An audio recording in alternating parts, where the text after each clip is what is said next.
ப்ராக்டிக்கலாக உடஞ்சிருச்சு, டெக்னிக்கலாக ஆன் பேப்பர் உடையுதா அப்படிங்கிறது நம்ம பார்க்கணும்.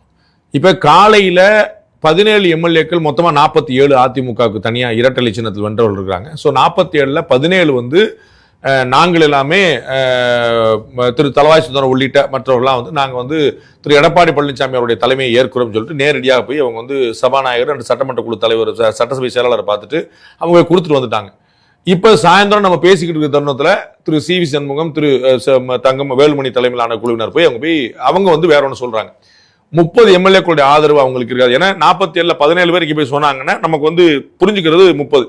அந்த 30 இருக்குமான்னு எனக்கு ஒரு டவுட் இருக்கு. ஏன்னா வந்து 2 பேரும் சேர்ந்து நடந்துக்கங்கப்பான்னு ஒரு குரூப் இருக்கு. ஸோ வந்து அது 17 + 30 பிரிஞ்சிருக்க வாய்ப்பு இல்லை, 17 + X + Y பிரிஞ்சிருக்க வாய்ப்பு இருக்கு. இந்த Y வந்து எதில் இருக்குன்னு நம்ம புரிஞ்சுக்கலாம், அது வந்து 17க்கு எதிராக இருக்குன்னு புரிஞ்சுக்கலாம்.